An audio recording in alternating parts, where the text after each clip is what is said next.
E todos os dias tendes à prova disso. Nesse momento aí, se nós quiséssemos que os espíritos estivessem falando da medicina, ele ia dizer isso. Basta ver que tem gente que se acidenta e é levado para o hospital e é socorrido e volta a viver. Pessoa que já estava quase sem vida, entrou numa câmera lá no hospital, numa UTI e tal, e fizeram massagem, deram choque e ele voltou a viver. Mas não foi isso que os espíritos disseram. O magnetismo, em tais casos, constitui muitas vezes, portanto, não todas as vezes, poderoso meio de ação, porque restitui ao corpo o fluido vital que lhe falta para manter o funcionamento dos órgãos. E aqui a gente tem um leque enorme de ideias para pensar. Vamos começar lá no final.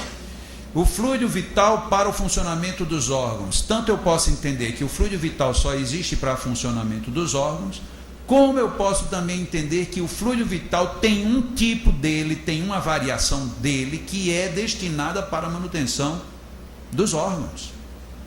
Primeira coisa. Segunda coisa, Allan Kardec estabelece aí um princípio, ele não, os espíritos, estabelece um princípio, o que é a vida orgânica. A vida orgânica é a manutenção dos órgãos pelo circuito do fluido vital. Se você para esse circuito, a vida vai embora.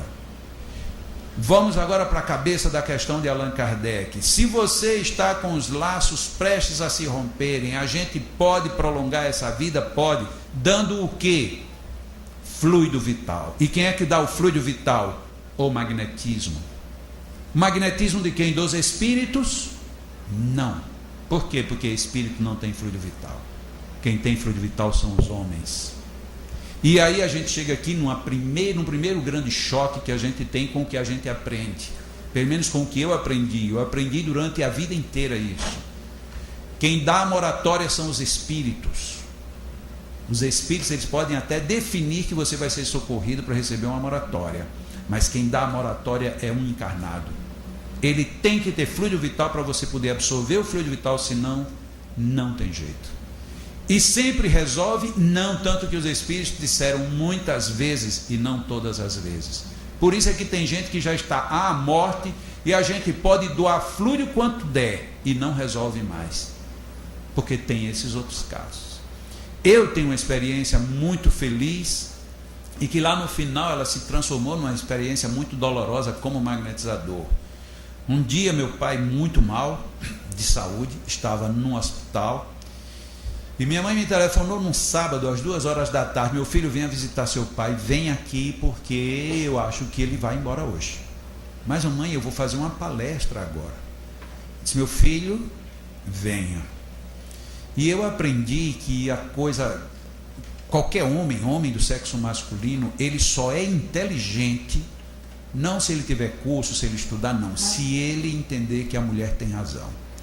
É a única prova de que o homem é inteligente é se ele aceitar que a mulher tem razão. Eu aprendi já com a minha mãe, demorei a aprender. No começo eu brigava com ela, mas aprendi que ela tem razão sempre. E assim também, a minha esposa também, ela tem. Eu só estou aqui porque ela disse, vá. Porque se ela disser não vai, eu não venho. Porque eu estou ali. O que ela disser é um negócio, eu digo sempre, eu vou indo aqui. E eu sei que eu tenho que dobrar à direita para ir para onde nós vamos. Se ela disser entre à esquerda, eu já entrei. Eu não questiono.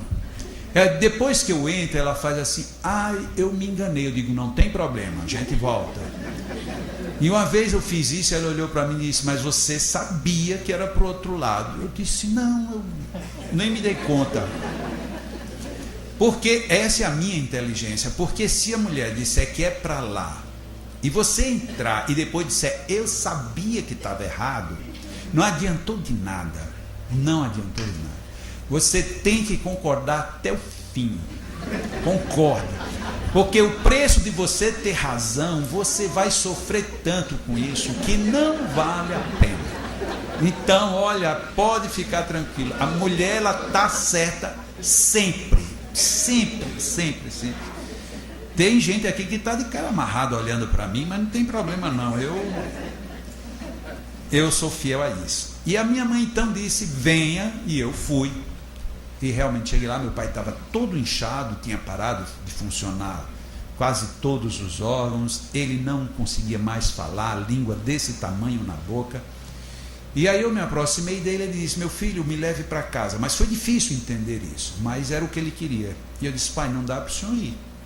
Ele disse: mas fale com os médicos. Pai, não dá. Disse: você pode falar com os médicos? Aí não tinha nenhum dos dois, ele estava sendo atendido com um cardiologista e um pneumologista.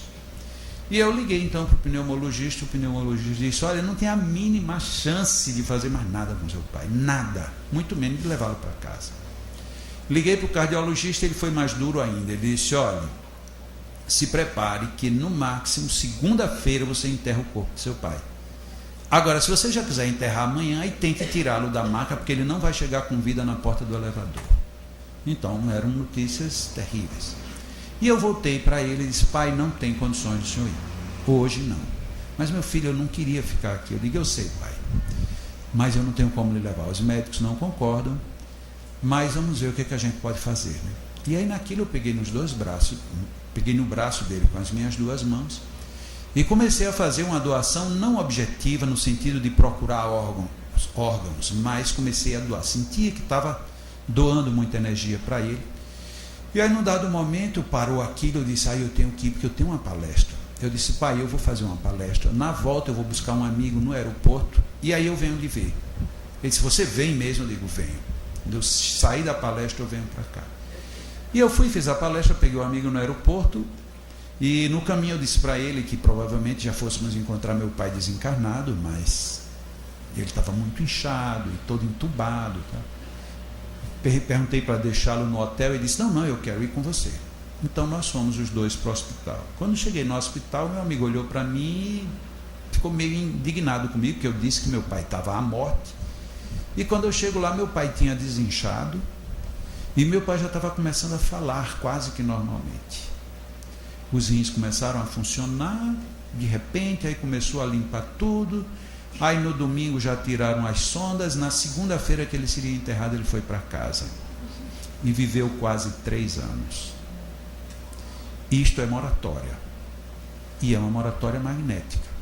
A parte triste foi que quase 3 anos depois, um dia eu vou visitá-lo num outro hospital, e aí quando eu estou para me despedir dele, uma voz me chega no ouvido e diz: vamos desligá-lo agora, vamos começar o processo. E aí me deu um nó na espinha, um frio, e eu fiquei praticamente paralisado, e o Espírito disse assim: não discutamos, não podemos perder tempo, você não vai matar seu pai, você vai ajudá-lo a se libertar. E aí eu, que naquele primeiro momento ajudei para que ele ficasse, tive que agora ajudá-lo a partir. E foi a mais triste experiência que eu já tive em magnetismo como realização. Lógico que ele não morreu na hora, eu ainda fui à empresa até para poder ligar para os meus parentes. Eu tinha irmão que mora fora do Brasil e eu tinha que falar com outras pessoas, pedi para o meu sócio visitá-lo, e quando eu voltei, que aí eu tinha a audição, me dizia que ele, entre 5 e 6 horas da tarde, ele partiria, mas às 4h45 ele partiu, e quando eu cheguei no hospital ele já tinha ido. Então são experiências que o magnetismo nos coloca. Essa questão aí dos espíritos, ela fala exatamente disso. Existe uma lei chamada magnetismo que controla a nossa vida, que é o fluido vital, que é o magnetismo quem faz esse trânsito. Os espíritos podem sim pedir para que alguém vá ajudar, para alguém receber um fluido. Quantas vezes a gente está num lugar e de repente sem saber por que chega no outro para ajudar alguém? Essa é a influência dos espíritos. Mas por que ele influiu para você ir? Por que ele levou você para ir? Para você fazer? Porque tem a parte que eles não têm como fazer, que é a parte magnética. Isso é atributo do ser encarnado e não do ser desencarnado. Vamos lá? Livro dos Espíritos, ainda 483. Qual a causa da insensibilidade física que se observa em alguns convulsionários, assim como em outros indivíduos submetidos às mais atrozes torturas? Na época de Allan Kardec, quem leu Revista Espírita sabe, era um fenômeno relativamente comum, os convulsionários. Pessoas que chegavam em determinado lugar e naquele momento entravam em transe. E eram crises violentas, porque não eram transes pacíficos. Muita gente se jogava no chão, se debatia. E naquelas quedas era comum você sofrer ferimentos, alguns às vezes até graves. E o que era mais notável era que praticamente ninguém sentia dor. E foi o que Allan Kardec perguntou na questão 483, por que alguns convulsionários não tinham essas dores? Em alguns é exclusivamente efeito do magnetismo que atua sobre o sistema nervoso do mesmo modo que certas substâncias. Uau! Que coisa! Em alguns é exclusivamente efeito do magnetismo que atua sobre o sistema nervoso. Por que eu paro e leio isso com bem vagar? Porque nós não acreditamos nisso. E por que não acreditamos? Porque se nós tivéssemos acreditado nisso há 150 anos, nós hoje, a medicina talvez não tivesse chegado, mas nós, os espíritas, já teríamos solução para Alzheimer, para Parkinson, para escleroses, que são doenças tipicamente do sistema nervoso. Mas nós não investimos absolutamente nada nesta direção. Nada. Nós ficamos parados no tempo. Nós caímos numa desculpa perigosa e que é muito, muito agradável de ser dita e de ser ouvida. Vamos fazer igual Jesus, apenas impor as mãos. Isso é agradável da gente ouvir. Mas será que Jesus só fazia imposição mesmo? Será que era só esse o limite dele?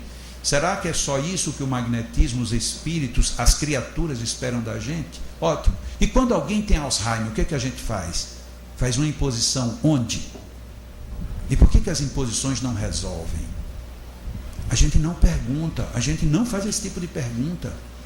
Porque a gente diz, nem a medicina tem solução. Pois é, se nem ela tem solução, por que nós não já começamos a investigar isto? Se há isso aí é praticamente um teorema ou um axioma. O magnetismo atua no sistema nervoso da mesma forma que certas substâncias.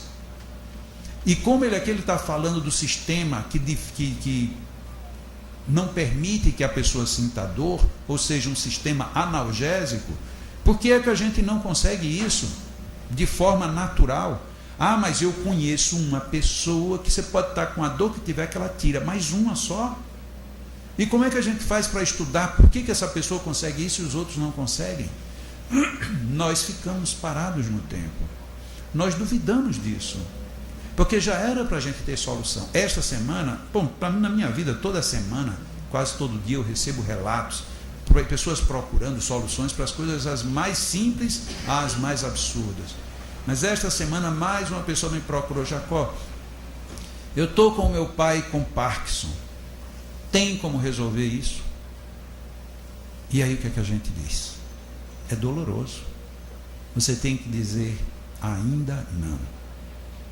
Mas ainda não por quê? Porque estamos engatinhando no princípio de pesquisas. Estamos aquém do aquém ainda. E olha, eu como um pesquisador, que trabalho pesquisando não de hoje, nem de 10 anos, nem de 20, eu tenho 59 anos e comecei a trabalhar com passes como magnetizador aos 15. Bem mais de 40 anos eu estou nessa brincadeira. E não estou de brincadeira, estou sério nela. E sempre trabalhei contrariando uma regra que é muito comum na casa espírita: não pergunte nada a quem você ajuda. Só que isso é a antítese de qualquer ideia de técnica de pesquisa. Como é que eu posso pesquisar qualquer coisa se eu lhe faço, mas eu não sei o que é que aconteceu? Eu vou lhe aplicar um passe. Vá em nome de Jesus. Ótimo. Mas se deu certo? Não sei. Deu errado? Não sei. E nem deu certo nem errado, e aí também não sei. Porque a gente cai numa outra acomodação. Eu fiz a minha parte. Será que você fez a sua parte mesmo? Você fez algo que você nem sabe se deu certo? Será que todo passe que eu apliquei deixou a pessoa bem de fato? E se eu soubesse que não deixou bem, como é que eu ficaria? Será que esse mecanismo não saber o que acontece é uma ausência só de pesquisa ou é uma defesa para a gente não se defrontar com o volume enorme da nossa ignorância e do nosso descaso com situações como essas? É complicado.